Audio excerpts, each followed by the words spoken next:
About to leave, already packing. Come with me, I'm not really asking.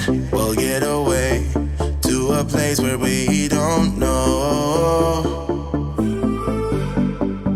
About to see the world in action, what we can be, life with no distractions. We'll get away, this is what we waited for. Take my hand, we'll make it somehow. We can't miss out. I'm done living life with the lights out. Die with my own doubts. Be free with me. Let's go, let's be free with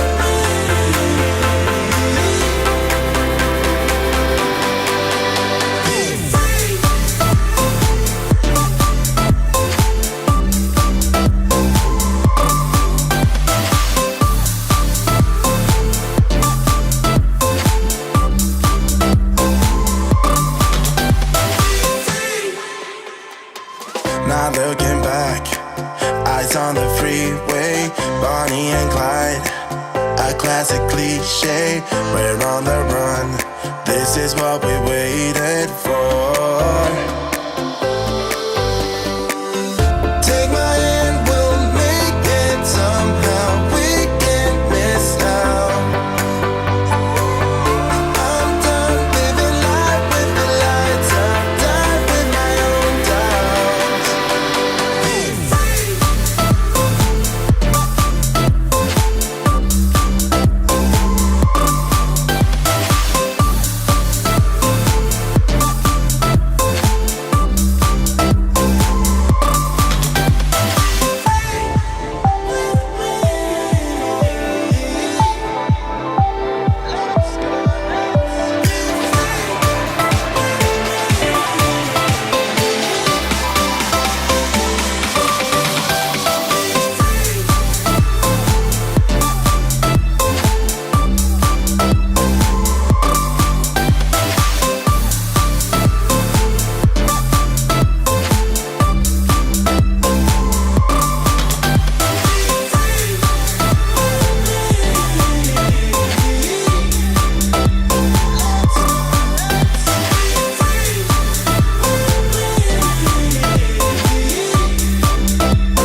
Good afternoon, everyone. It's Jim here at Tutor to You. Welcome to our latest GCSE Business live stream. And this is the first in a series that we're doing that focuses on the topics included in the 2022 Advanced Information. I'm joined by Mike this afternoon to help me go through some activities. Afternoon, Mike. Afternoon, Jim. How are you? Very good, thank you. And I hope you're well too. I am indeed. Looking forward to this one. Should be good. About 30 minutes or so, I think. A variety of revision activities. And I think I would describe this as a smorgasbord for those of you who like Swedish food. A selection, a variety of different topics, all of which are included in the advanced information across the different exam boards for GCSE Business. So we've been through all of those packs of information from the exam boards and picked out the topics that we know could be, no guarantee, could be examined in the 2022 exams. And it's just a great way, I think, of helping to build and recap your knowledge of those topics, including some calculations, Mike. So we may need a calculator handy. Yep, having a calculator to hand would be very useful. Please make use of the chat window to make your contributions. Superb stuff. We'll look out for the chat, but it's fast-paced, so we won't be able to shout out everybody. Let's make a start, shall we? Over to you, Mike. Thank you very much indeed. Good afternoon, everyone. So we're going to start with the big reveal. Great way to get warmed up. Can you work out which well-known business is hidden behind the question mark before all of the clues are revealed? You can have as many guesses as you want. Let's have clue number 1, please, Jim. Here we are. Founded in 1965 by a 17-year-old with a $1,000 loan from a family friend. Started out with $1,000 loan from a family friend way back in 1965. Unsurprisingly, no correct answers as yet. Do make use of the chat window though, please, and you can have as many goes as you want. This business has 44,000 locations across 110 countries. They are a big deal. So it's a major, major company. 44,000 locations across 110 countries. Let's have another one, please, Jim. Hopefully it will get progressively easier. It aims to be the #1 quick service restaurant in the world. So we're looking at fast food related. Quick service restaurant is looking to be the #1 in that particular industry in the world. No, not seen the correct answer yet. Let's keep going. It's well known for growing through franchising, with the first franchise opening in 1974. So it grows, well, it's well known for growing through franchising, and it's been franchised since 1974.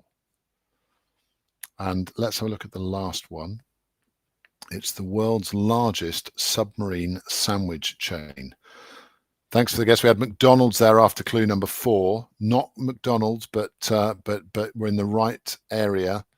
So it's the world's largest submarine sandwich chain. Of course, yeah, it's Subway. Well done, Kemi. Good work. It's Subway.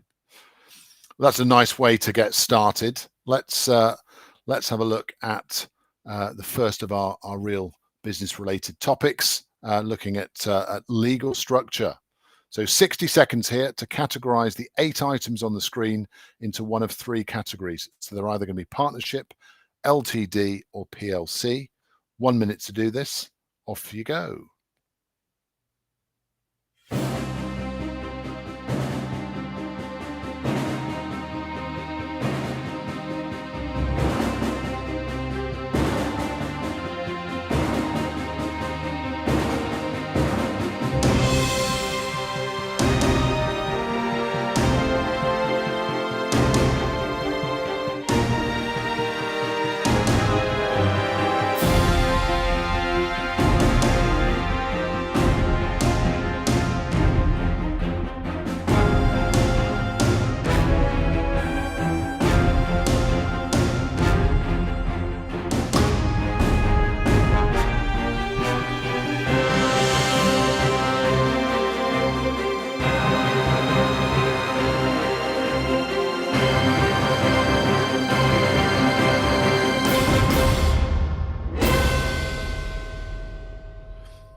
Gosh, 60 seconds goes by quickly.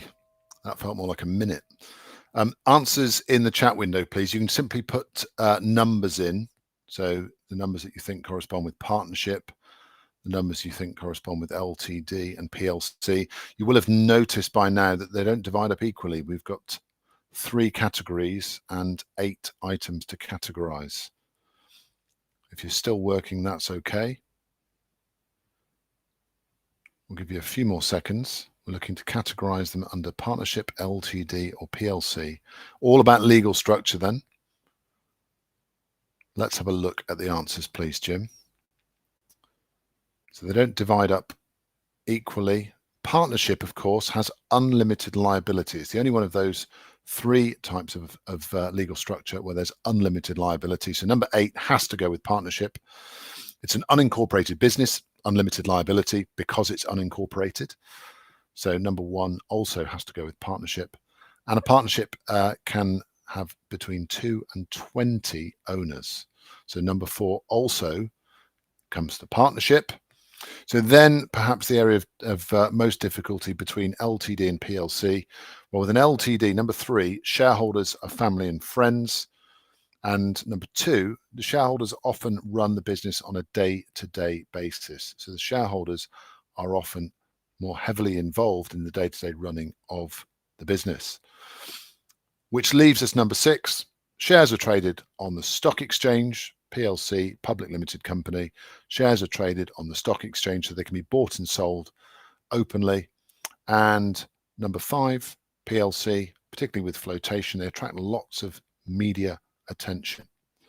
Well done if you got those right.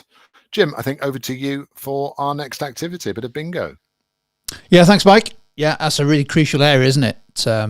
Forms of business and legal structure, particularly that as Mike was saying, that distinction between limited and unlimited liability, really important part of GCSE Business, and it's in the advanced information, so it could be examined, couldn't it? Well, we're going to switch. I said we're going to do a variety of topics today, and we're going to do a switch now. Next couple of activities, we're looking at cash and cash flows, cash flow forecasting. We'll start off with a quick game of bingo. Now, we know that lots of students use these sessions on replay, perhaps in their classroom, in lessons, so you get a chance to have a bit more time here. What I want you to do in the live chat, and if you're watching on replay as well, is just to think of 6 terms, 6 items that you might associate with a cash flow forecast. Perhaps something which you might expect to appear in the cash flow forecast. So whilst we're live here, give you 30 seconds or so maybe to start typing a few into the live chat. You don't have to type all 6 in. Just whatever you associate. What might you expect to see on a cash flow forecast? Obviously, if you're playing this on replay in the classroom, in a lesson, you could pause the video now and take as long as you want. And then when you're ready to play bingo, press the video and press play again. We've got some answers coming in to the live chat here with the live audience. We've got opening balance. We've got inflows, cash outflows, receipts, which I guess is a type of inflow, positive receipts, positive inflows. And just looking out for any more as we begin to fire up the bingo machine. What do we think? Okay, let's see how you got on. Maybe you've been writing them down on a piece of paper. Of course, there's lots of different answers. These are just 6 that come randomly out of this amazing bingo machine. Here's the first one. There we go. Cash inflows / receipts. Sales. Receipts from sales made would be a good example of cash inflows. But of course, there are lots of different types of cash inflow into a business. For example, if money came into the business from a bank loan, that would be a cash inflow. Next one. Well, it's the other side of the coin, isn't it? Cash going into the business. Well, what about cash going out of the business? The different types of payments that businesses have. For example, payments to employees, the salaries and the wages, typically at the end of the month. Hopefully I'll get paid next week, next Monday. Payments to suppliers, payments to the businesses that provide us with goods and services. Lots of different payments. What's our third ball? Now this is a term that you might expect to see on a cash flow statement. So we'll see this in a few seconds. The net cash flow. This, of course, is the difference between the total inflows in a period and the total outflows. Hopefully, net cash flow is positive, but of course it's not always positive. Sometimes the outflows are more than the inflows. And here's another term that we would expect to see on any cash flow forecast, the opening balance. How much do you start with at the beginning of a period? Could be a period, could be usually a month, isn't it, with cash flow forecasts? How much did you have at the start of the period? Oh, and I expected this to come as well. Why not? It's the end of the cash flow forecast for the period, isn't it? It's the closing balance. How much did you end up with? And don't forget, the closing balance is the opening balance plus or minus the net cash flow. That might come in handy in a few seconds' time.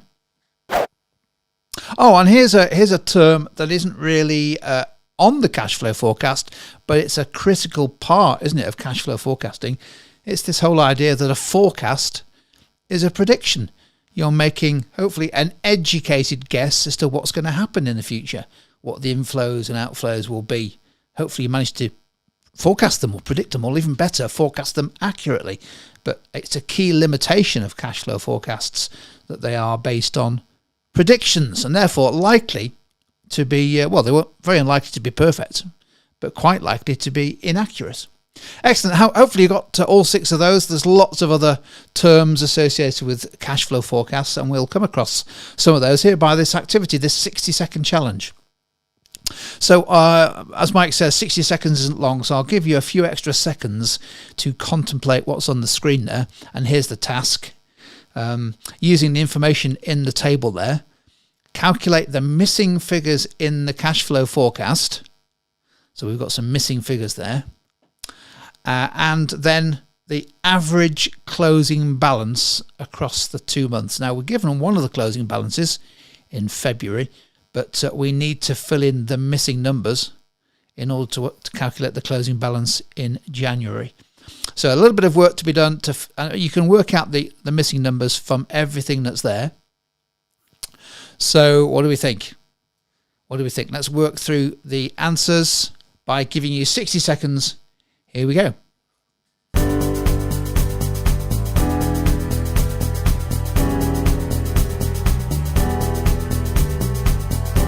And don't forget, we're told the opening balance for January is 0, so that's one of our missing numbers. And if you put that in, everything else should be capable of being calculated to help fill in the gaps.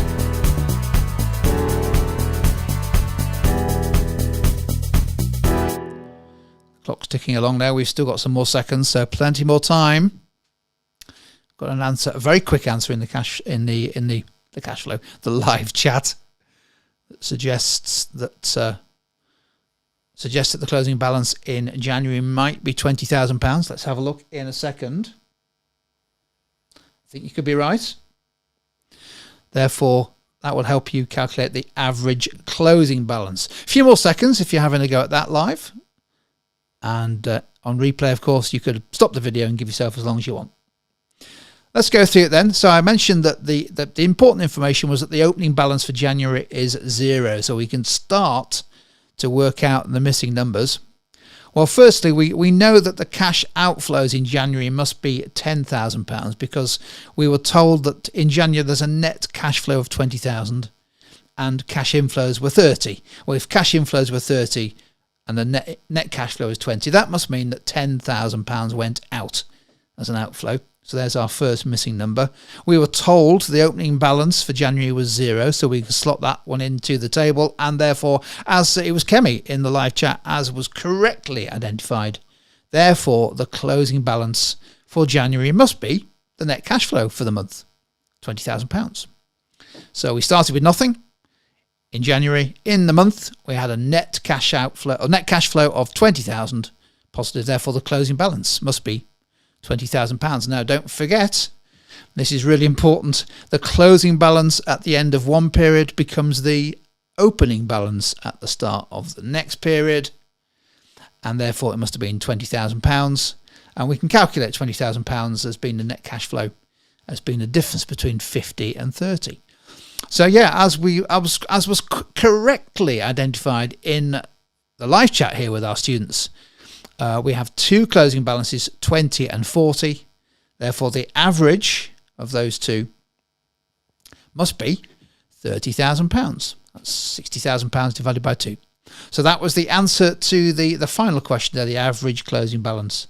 Now, don't forget, with all these calculations, I might well mention this later, always show your workings. So, for example, here we were asked to calculate an average. So don't just put the number down, try to show the working. Just in case you make a slip of the finger on the calculator and make an error, you can still get some credit. There we go, Mike. I think we have finished on cash flow forecast. So it's over to you now. A different topic now.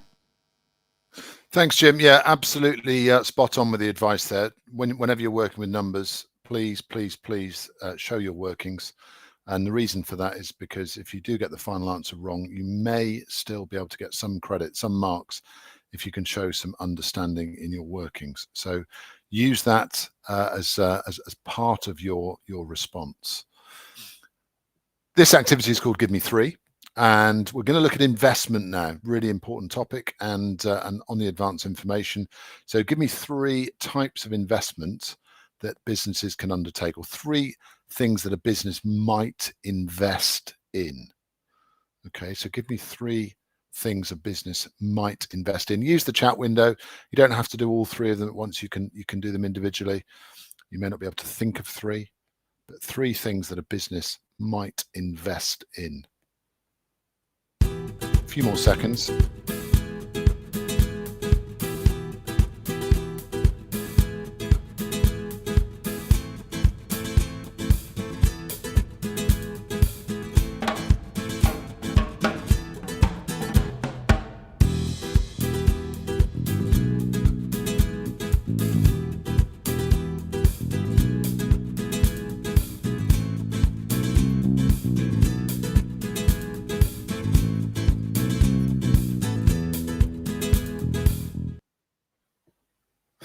Superb. I didn't realize Jim was going to pick up the guitar there, but he did, and we had some lovely music.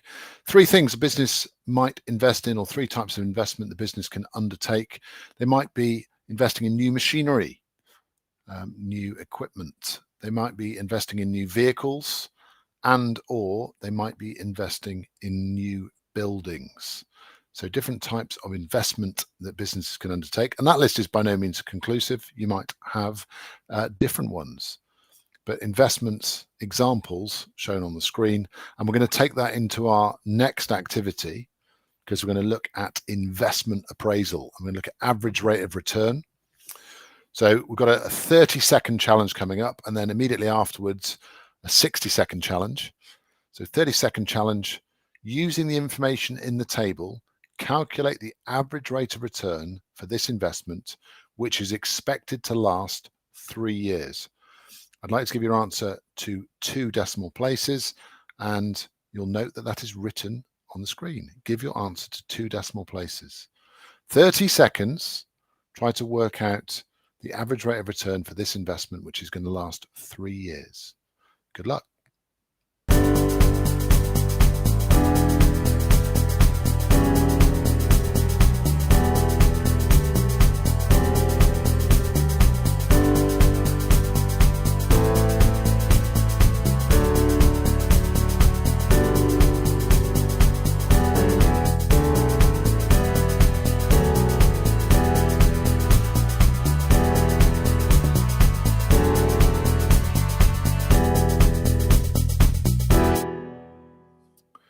So average rate of return for the investment, which is expected to last 3 years, and we're asked to give our answer correct to 3 decimal places. Well, average rate of return, often not a student's favorite, but it's very much a pirate's favorite. The answer is 9.88%. Okay, answer is 9.88%. Please note that the answer is given to 2 decimal places. We're asked in the question to give the answer to 2 decimal places. That's exactly what we've done, 9.88%. Average rate of return here, the information about lasting 3 years is actually more than we need. All we need here is the average annual profit, and we need to divide that by the cost of the investment. Remember, we're dealing here with thousands of pounds, and we can see that from the top of the second column. So we're dealing with thousands of pounds. The cost of the investment is £250,000, and the average annual profit is 24,700. Well, 24,700 divided by 250,000 times 100 is 9.88%. Really important just to practice answering these types of questions, and really important to also take note of the information that you're given, both in the question about the number of decimal places your answer needs to be given to, and also to the units, or the fact here that we're dealing with thousands of pounds. So note the information that's given in the table. Gosh, we were off to a flyer there with our 60-second challenge. Let's build on what we did before. So we've got information in the table. Calculate the average rate of return for the investment, which is expected to last 5 years. Now note here we've been given the total profit from the investment, not the average annual profit. Please note also your answer needs to be given to 2 decimal places. I think this is worthy of a whole minute actually, rather than just 60 seconds. So answers in the chat window. Off we go.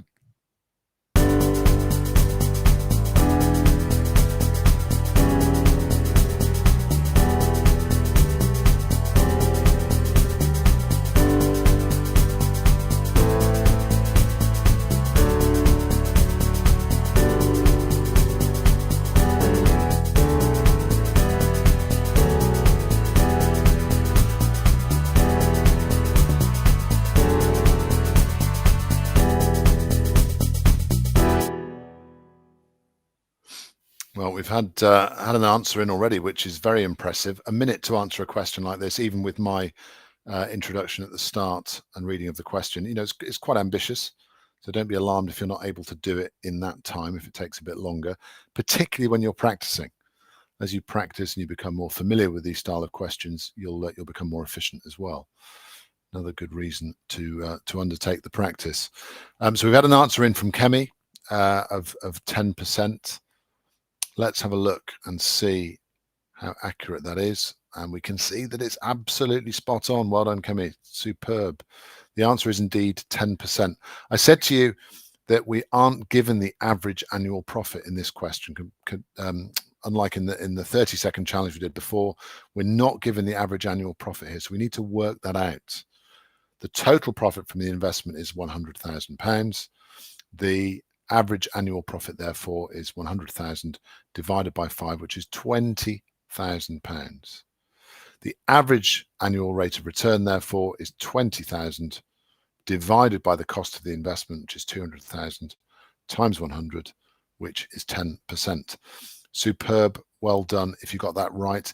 If you didn't, remember, absolutely no issue with that, no shame in that.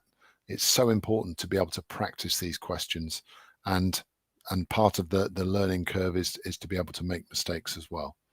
So really well done. Jim, over to you for our connection spinner. Yeah, thanks, Mike. Yeah, actually, that just reminds me the need for regular practice. Don't forget, if you follow GCSE Business on Instagram, I think there are daily GCSE Business questions, including some calculations to have a go at. So that's maybe one to have a look at. GCSE Business on Instagram, where you can just get some regular practice of these type of questions. Well worth a look. We're going to do an activity now called the Connection Spinner. And the idea here is to try to help us build our chains of analysis, our logical chains of reasoning. And part of that is just trying to work out what might happen, how and why things might happen, cause and effect. So we'll do a couple of these. And we're going to take a look at part of the economic environment as our context for this activity. In the middle there, we've got fall in interest rates. And we're going to send the spinner spinning. And whatever it lands on, no one knows, but we need to try find a connection between a fall in interest rates and one of these 6 items listed on the board there. Let's give the spinner its first spin. Where's it going to land? So can we connect a fall in interest rates with consumer spending? So over to you. 15-30 seconds or so. Can anyone make a connection? What might the effect of a fall in interest rates be on consumer spending? Cause and effect is a key way of building our logical chains of reasoning. So we're looking for an effect, a connection, if you like, between a fall in interest rates and consumer spending. A few more seconds. See what comes into our live chat here, and then we'll have a look at a possible solution. Lots of different answers to these, of course. We've got customers or consumers are more likely to borrow and more likely to spend money. And to borrow to spend money. Fantastic answer. Yeah, well, that's very much the line that we've taken here. If interest rates fall, that makes it, in theory, cheaper for consumers to lend money, perhaps on their credit card or their bank loan. But also, don't forget, if interest rates fall, it means that their mortgage costs and other costs associated with high interest rates will fall, which means that they've got more disposable income, which in turn will mean that they should be able to demand more products. In this case, on our suggested answer there, we've suggested that as disposable income rises, as a consequence of a fall in interest rates, they may be able to increase their demand for luxury items. Let's have another go. Excellent stuff. Well done. I'll spin the wheel again. Now it's the same thing in the middle, a fall in interest rates. And, we've got the same 6 categories. So if it lands on consumer spending again, we need to come up with a different connection. But there's only a 1 in 6 chance that it might do. Let's spin the wheel. Round and round it goes. Where it ends, nobody knows, except this time it's landed on, not consumer spending, but in this time, the level of business investment. So a quick fire one here. How might a fall in interest rates affect the level of business investment? Mike was just talking about investment, wasn't he, a few minutes ago? He gave 3 different types of investment. It was buildings, wasn't it, and vehicles, plant and machinery, assets that the business needs to keep in the business, to use in the business for, in many cases, a long time. What might a fall in interest rates do to the level of investment by businesses? What do we think? Should we have a look at one possible simple connection? Well, basically, business investment in theory will rise, won't it? Because often with in big investment projects, we're financing those through loans and debt. And if the cost of those loans and debt is interest, isn't it? So if the interest rate falls, that means that the cost of borrowing will fall too, which means that you hopefully will be able to afford greater investment in all those things that you want to use in the business, the plant, the vehicles, the machinery, and so forth. So you get the idea. That's the connection spinner. Superb stuff. Now, on the bubble quiz, a slightly different question type here. A favourite with GCSE Business students. This is like a multiple choice quiz, but the twist is that sometimes there'll be more than one right answer. And sometimes, it doesn't happen very often to be fair, sometimes there could be none. So with the bubble quiz here, we're going to test you on 3 or 4 different types of topic, all in the advanced information. So our first topic is break even. So the break even point is reached when, and you've got 4 answers there, A, B, C, and D. So type into the live chat which, or write down if you're watching on replay, which of those 4 you believe are correct. The break even point, is it reached when total costs equals profit? Is it when total costs equals total revenue? Is it when total variable cost plus total fixed cost equals total revenue? Is it where total costs equals total revenue plus profit? A, B, C, or D, or none of them? Or all of them? A few more seconds. Got some answers coming in here. Not many answers. A little bit of a challenging question to start this bubble quiz. Okay, let's see how you got on. Well, it's B and C, we know, and actually we just have had our first correct answer into the live chat, so that was just in time. Yeah, break even, it can be defined in different ways, but one area where you make neither a profit nor a loss, i.e. the break even point, is where your total costs equal total revenue. In other words, profit is 0. It's the break even point. That could also be explained by breaking out that total costs line, couldn't it? Because we know that total costs are total variable costs plus total fixed costs. That's the same thing. B and C are the same thing. Superb stuff. Right, let's have a look. Now we're looking at growth for our next topic. So methods of internal growth here, please. Which of those are methods of internal growth as opposed to external growth? A, launching new products. B, franchising. C, starting to sell online. D, opening new stores. Is it 1, 2, 3, 4, or none of them? What do we think? Internal growth, a common method of growth by many businesses, lots of different ways of doing it, of course.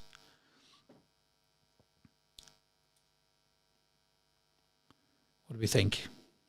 Okay, we have our first correct answer, I believe, in the live chat. Thanks to everyone who's typing in the live chat. Yeah, it's all 4, isn't it? It's all 4 of those. Launching new products, expanding by offering franchising or franchises to franchisees, selling online, a different method of distribution, opening new stores, increasing your distribution, the number of stores selling your product. All of those are methods of internal growth. Doesn't mean that every business will use all 4, but they are all methods. Superb. This is excellent. We're going to move on to another marketing topic now. We're looking at the concept of secondary market research. You may know the difference between secondary and primary market research. Well, if you do, that will help you identify which of those 4 are examples of secondary research. A, competitor websites. B, Mintel reports. Have you come across Mintel reports? Focus groups is C, and D, observation. But we want you to pick the examples of secondary research here. And I'll give you a clue, it's not all 4 of those, but it is at least one of them. So which do we think? It's always worth having some examples of secondary market research in your mind as you're answering questions on this. And we've got, I believe we have another correct answer here. We do. Just looking at the live chat window here, that's the first correct answer that's just come through. It is indeed A and B. So well done. Well done if you went A and B. Competitor websites, yeah, very useful source of information. on markets and competitors. Mintel reports are a kind of specific published report on a market. Focus groups and observation are both methods of primary research. And don't forget, with secondary research, it's research that's been prepared or exists for a different reason, whereas primary research is research that is commissioned, is undertaken for a specific research purpose, where you would use things like focus groups and observation. Superb stuff. Oh, we've got one more. Just-in-time production. We've just got time for an operations question, just-in-time production. Which of those, A, B, C, and or D, are advantages of just-in-time production? Is it that stock is always available when needed? Is it B, that there are cost advantages of buying in bulk? Is it C, lots of space required to hold stock? Or is it also D, lots of paperwork as many orders are placed with suppliers? An advantage of just-in-time. Which of those is an advantage of JIT, just-in-time production? A few more seconds.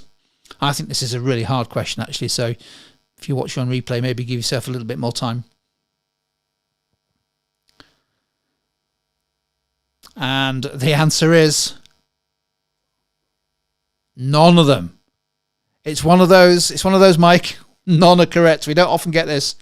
Yeah, so with just-in-time production, the idea of just-in-time is that stock arrives into production just when you need it. It's not always available. It arrives exactly when you need it. So you don't hold buffer stocks so it's always available. It arrives just when you need it, just in time. And you don't tend to buy in bulk with just-in-time. It arrives as you need to use it. Therefore, you don't need lots of space to hold stock because it arrives just as you need it. And D isn't an advantage either. So it's none of them. So there we have an interesting bubble quiz there. That doesn't often happen where none of the answers are correct. So if you got that, well done. Right, I think we've got time for a final 30-second challenge, Mike, I think. We do, Jim. Can we just jump back to that previous slide, please? We can. Just because it's a really good example of the importance of reading the question. Yep. Because that last one there, D, does of course apply or may apply to just-in-time production, but it's clearly not an advantage. So the question asks for advantages of just-in-time production. So obviously D doesn't apply. But you might have thought because it is relevant for just in time that you might have selected D. So just the importance of reading the question, which is a real skill. Spot on. Sorry, Jim. We can progress to the 30-second challenge. Okay. And this is a tough one to finish on, but I think we're up to it. So the table shows the data that relates to a business for the last month. Using this information, calculate the monthly profit or loss for the business. We've got the number of units sold, we've got the selling price per unit, the variable cost per unit, and the monthly fixed costs. Enough information to calculate the profit or loss.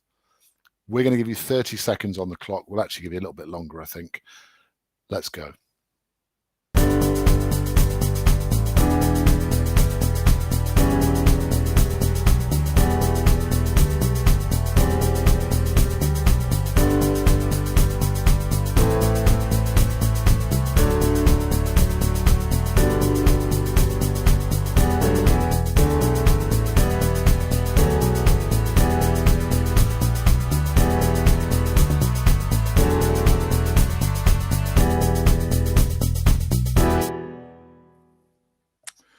Okay, 30 seconds is up. Of course, we have to work out here, first of all, the revenue. If you're able to work out the revenue, then you can move on to look at working out the total variable costs and then the total costs. And then, of course, you can work out the profit or loss. We've had some answers already. The correct answer is on the screen here. And I can see, that we have correct answers in the chat window. It's a loss of £500. A loss of £500 shown there with brackets.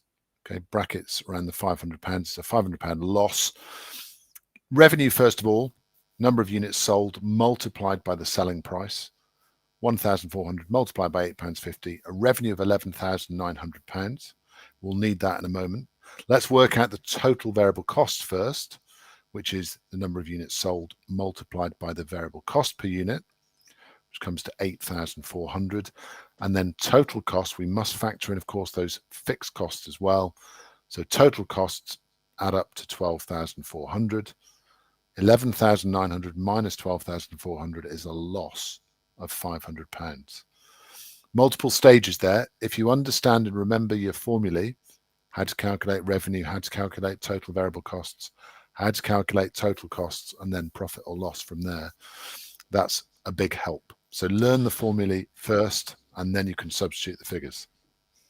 Yeah, it's great advice. Actually, I think there's another way of answering it as well. It might even be a bit quicker, Mike, which is which some students maybe have had a go, which is to work out the contribution per unit. So this is a great example of how we can link back to our break-even formulas. So for example, your contribution per unit is £2.50, isn't it? £8.50 less 6. Yep. Therefore, our contribution in the month must be £3,500, and we know that the fixed costs are 4,000. So therefore, yeah, we must be making a loss of 500. So that would be another way of doing it. So different ways of doing it, different ways. But as Mike says, it's showing the workings that's key, isn't it?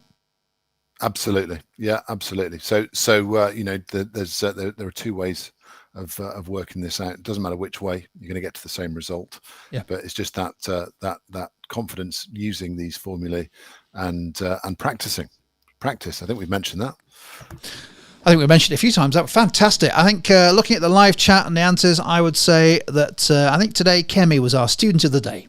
Lots of other people had a go, but consistently answering quickly and accurately, which is a sign of a student who's on top of what's quite a varied and challenging series of activities there. So we threw in some calculations, ARR, which is often one which challenges students, break even, calculating profit, just in time. Well, loads of the advanced information topics covered in that session. Well, I think you described it as a smorgasbord, and indeed it was. Yeah, I certainly did. Yeah, I'm not quite sure I've ever seen a smorgasbord. I'm guessing it's like a massive plate, is it, with all kinds of, I don't know, 30 or 40 different things that you can eat. Is that what it is? I use the term without actually knowing what it is. You're putting me on the spot, Jim. I'll stick to GCSE Business if I can, please. That's good. Well, I'll tell you what, your challenge for next time, Mike, is to bring a smorgasbord with us, because we're going to do these topic mixes every week in the run-up to the exams. We're away for 2 or 3 weeks on our Grade Booster, GCSE Business Grade Booster Cinema Tour. So if you get a chance to join us on one of those live workshops where we spend a whole day going through exam technique and really getting you ready for the GCSE Business papers in the summer, if you can join us on those, that's great. When we're not on tour, we'll be trying to do some more of these topic mixes to help you revise and recap the key topics and key quantitative skills as well. And the more you do, the better you get, and the more confident you get, I guess, Mike, isn't it? Practice genuinely does make perfect here, doesn't it? Yeah, it's so important. Just being prepared to give things a go and to make mistakes. That's all part of the learning curve. It's all part of the process. So yeah, definitely practice. As always, we do suggest that you watch the replays of this certainly, but also previous sessions. I think there's about 30 or 40 GCSE Business sessions we've done. If you go to tutor2u.net/live and go to the replay section, pick a topic area, maybe pick another topic mix, and just have a go and try some of the questions, maybe for 10 minutes, 15 minutes. A good way of breaking up your revision. And I'll just repeat that suggestion I made right at the in the middle of the activities there. Tutor2u Business on Instagram, where we're doing some daily GCSE Business questions. Sometimes it's a multiple choice, sometimes it's a bubble quiz, sometimes it's a calculation. So if you follow Tutor2u Business, that's another way of adding a bit of regular study to your packed schedule. Mike, many thanks for joining me. Really enjoyed it as always. And I think we're back again in a week's time for some more. Don't forget, we also do A-level. Not that this audience is doing A-level, but Mike and Graham and the team will be with us for A-level as well as GCSE next week. So cheers, mate. Thanks, everyone. We'll see you later. Thank you. Bye.